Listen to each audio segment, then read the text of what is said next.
What's this Okay, danger? Sarah. Crocodiles, no All right, doubt. we've left We've left, where were we? Townsville. Townsville and now we're heading north. We just had a feed at Innisfail and now we're heading to Josephine Falls. We're up in a national park.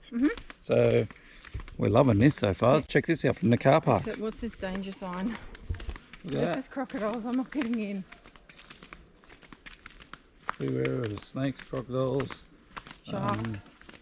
Oh, it doesn't say crocodiles. Anything Slippery that, rocks. anything that will eat you. Oh, that's good. It just says slippery rocks, don't jump. Oh. Let's keep going.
Cold? Is it cold?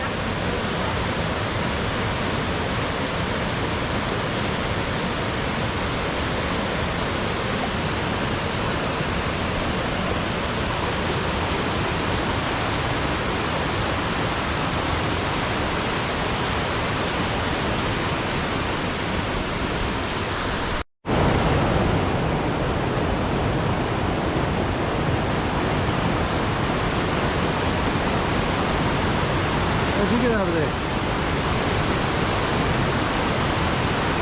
Look at me. Stand there.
over there, you're going to get washed down here. I'm not going over there.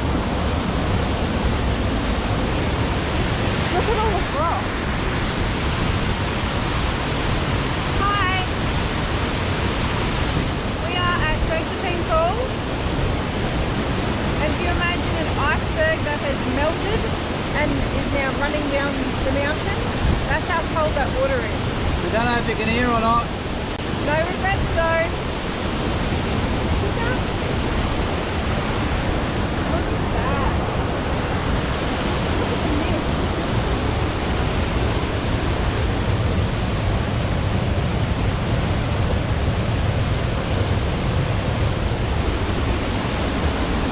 Beautiful.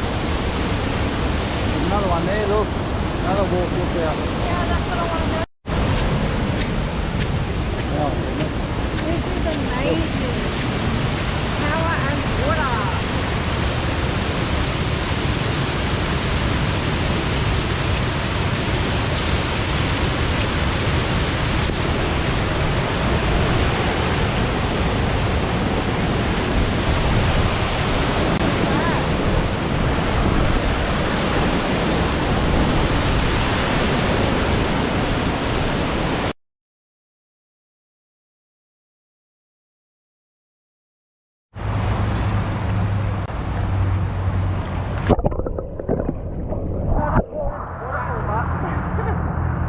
You hear me?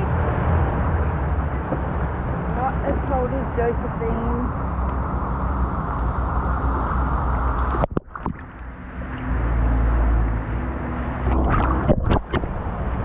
They're cool. I want to sit on one of them. Go away. I want to sit on one of them.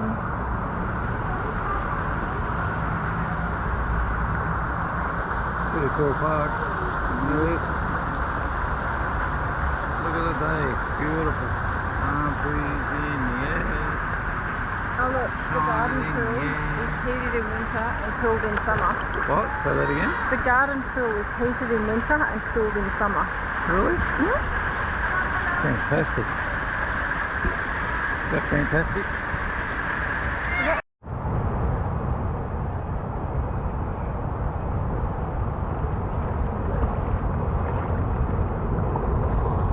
Say hello. Hello. What are you doing? Oh, enjoying life. Did you hear that? Oh, did you blow on? No. Take it upwards. See that? It's beautiful. Oh, how nice is this? And then the sun through the palm trees over there.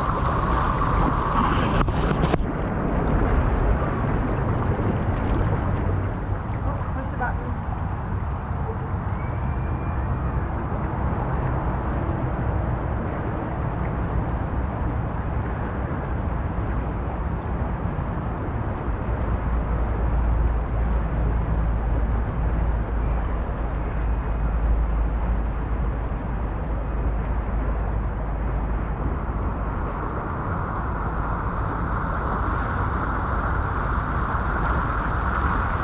Alright, that's enough. You're gonna make it boring.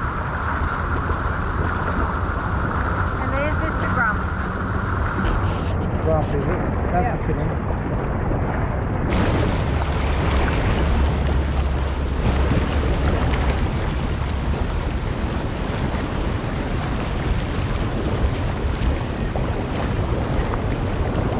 Mile away. Mile away.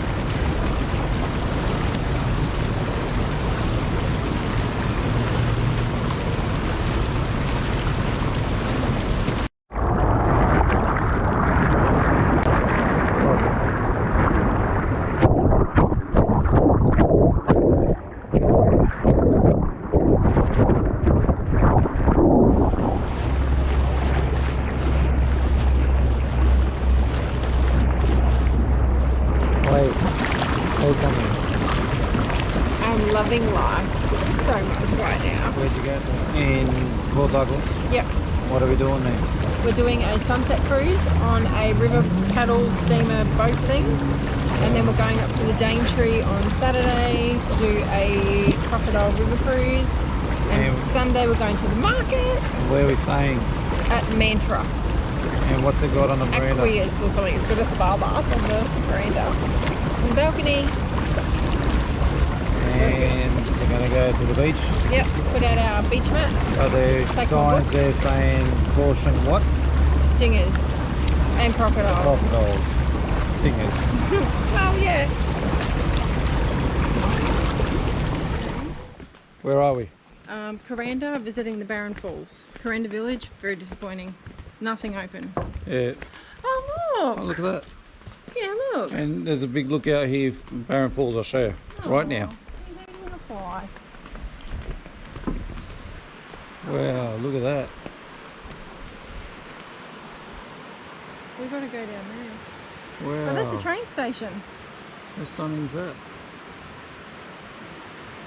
So you see that from the, what do you call it?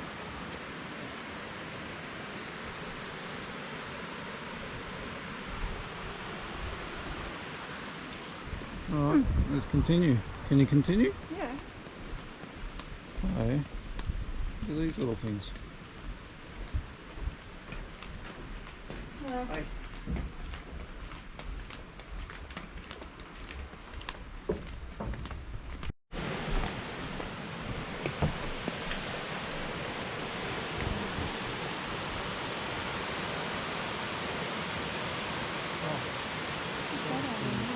Hmm. It'll be old.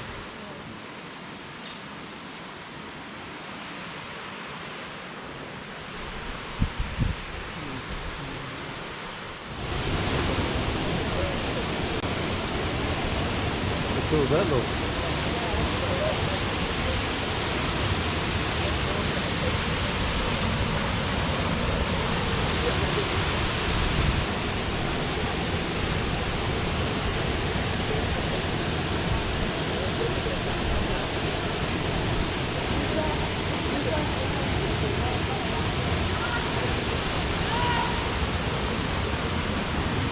Where are we?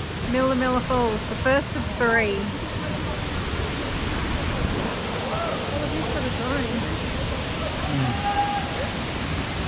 That's cool up there.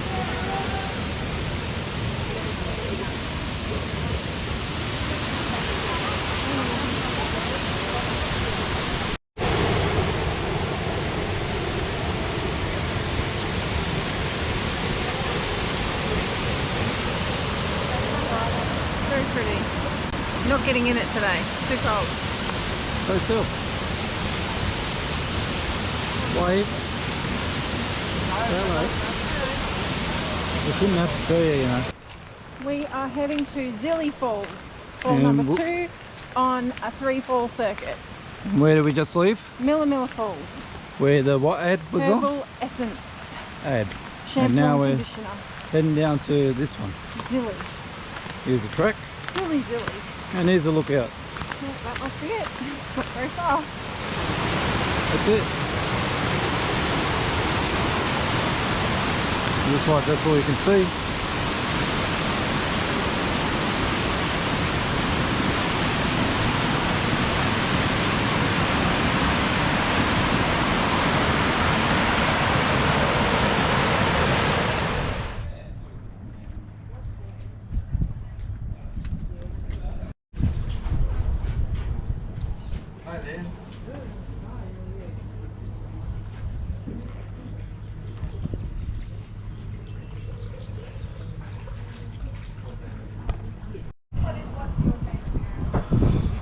Alright, where are we? We are on Eddie Douglas and there's a complimentary drink, beer, wine or soft drink.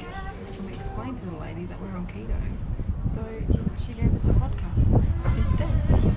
So we're allowed to. Winning at life. Cheers.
me. I wonder whether that had a bit of an impact on the crops. But I'm just passing this water treatment plant here. This is the waterworks in Port Douglas, and it's either side of this sort of feature that the crop that we're looking for will sit, and sometimes when the tides are low like this, we see the crop sitting up on the banks here. So as you can see, there's little mud patches here beside the roots are where the crop would lounge around if we wanted to get up and warm up. We use 3/4 of what we eat to regulate our body temperature. Well, crocs don't use any of their food for that purpose. They use the sun in winter, and they use the river in summer. This river is above 30 degrees Celsius in summer, and they don't get out of the water at all in January, February and March. It's warm enough in the river for their body warmth to get its derived temperatures, and they'll stay in the river. Laser pointer onto him for you. Oh, there he is. He's just going to go. So you can see the red dot over here out the wheelhouse door. The croc's just behind the red dot. I've just got the dot on his head there. So that's his head, and that's him sitting there. This is this newish one that we haven't seen much before. He's not that cooperative, that's why I slowed down nice and early. I saw him there. See the top of his head's got quite pink nodes on it? I think he's had his head stuck in a crab pot. This often happens when they get into crab pots, they get stuck in them and they pull out their head in an abrupt manner and they skin the tops off their heads there, and you can see him just with those big pink nodes sitting on the top there. There you go, nice and close to him there, get a good look at him. I'll go and move on, I'll run into that tree. Yep. Wait for a crocodile. In the wild. Yep. So exciting. Nothing under the trees. Let's go over the other side, that's going to be more productive. The sun shines on that side, so that'll be the one we shoot. That creek behind me there called First Creek, folks. It's the one that feeds the local prawn farm. The big prawn farm just north of Port Douglas on your right as you head up to Mossman, and it's about 18 hectares of lagoons that they grow prawns in. So yes, in the 70s that the town recovers and comes back in any form, and yeah, for about 65 years we're a ghost town, and interestingly they arrived here in 1878 to find gold, and they're coming back in 1978 to find the Great Barrier Reef, and you've got 100 years between the two histories and nothing in between there. So. As a popular place to be married, that church. I've lost many a good mate there over the years. That's 260 weddings a year held in that church. How about that? That's a lot when you think about the fact 250 weddings a year, and none of them are in summer, and none of them are on a Sunday. There's lorikeets going off at the moment. I like lorikeets when they fly in big flocks. The one angle they're all red, and then the other angle they're all green. When they just fly back and forth. Yes, no weddings in summer. It's too hot to get dressed up in summer, folks. But humidity and the rain will stop you getting frocked up pretty much. Stay in the pub, folks. It's not safe to do. So one thing you'll do is have your wedding reception, your wedding ceremony rather, at the church, and then over to the Sugar Wharf for your reception. 90% of the weddings up here are destination weddings, remaining means that people come from down south to get married. Here, the shape of the town is Christopher Skase, arriving in 1985. Skase comes into this town with millions of dollars of other people's money and not much of his own, and the money is used to bankroll the Sheraton Mirage Resort. They opened the resort in 1987, and when they opened it, it's the biggest resort in the Southern Hemisphere. Got the biggest pool in the Southern Hemisphere beside it.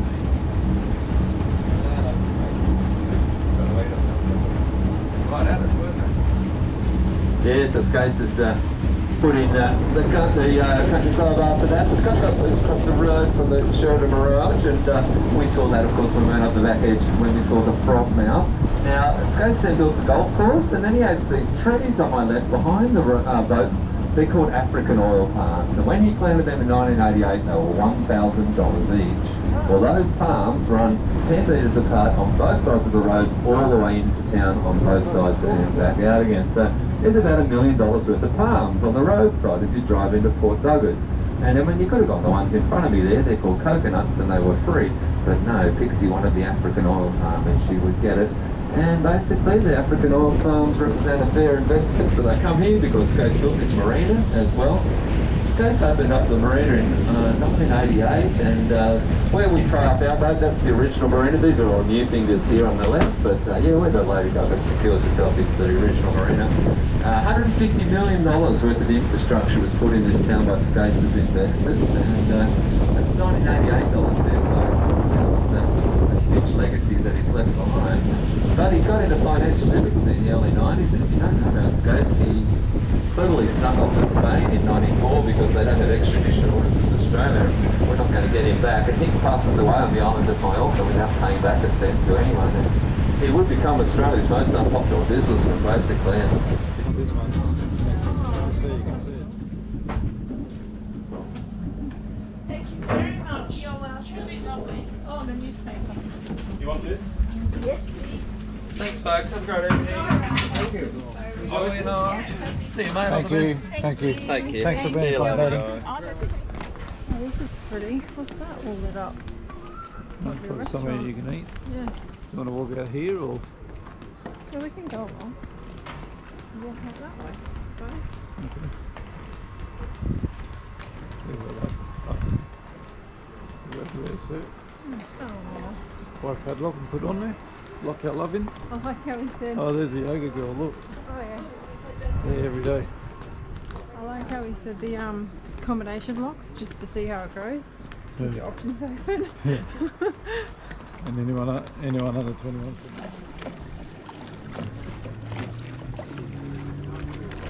Roots there, so you can see his tail there. I'm gonna try to get you a little bit closer. The first 2 months they're on. After the first 2 months they're on. So this one's definitely on his own because this one is about 3 years old. Yeah, it takes a long time for little crocodiles to become big crocodiles. So bark trees in there, and another name for a paperbark is a tea tree. And the tea trees actually stay in the water orangey brown like that. That's why she's orange. And she's just found a nice spot where she could spend the day sleeping. Crocodiles do something that's called unihemispherical sleeping. It's the same thing dolphins and whales do. And they can shut off half of their brain and be aware with the other half. So she is half asleep probably, but still aware of her surroundings. So you can actually never sneak up to a crocodile. So this one's definitely aware of us. So she knows that we just arrived here. And she knows there's no tinnies around because this one is very, oh there's actually a tinny there. This one's very nervous for private boats. Last week she got scared about 3-4 times and she didn't try it after that, so the entire afternoon I couldn't find her.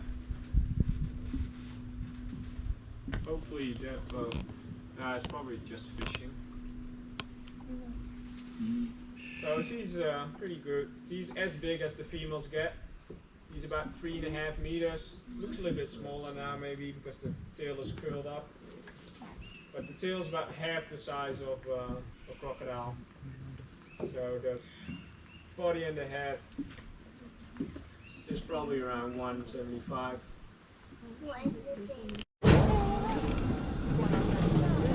Elizabeth is an adult female, but very small for an adult female. The water is pretty clear. It's very nice. So you can see I think it's one of the nicest things to see crocodiles swim. All the power comes from the tail, and the feet don't do anything. The feet are actually tucked into the back, steer a little bit maybe. And these are very dark colored crocodiles, you can tell, very dark. I'm just gonna make some room for her so she can pass me. But it's very nice to see crocodiles swim, especially in the water like this, clear water.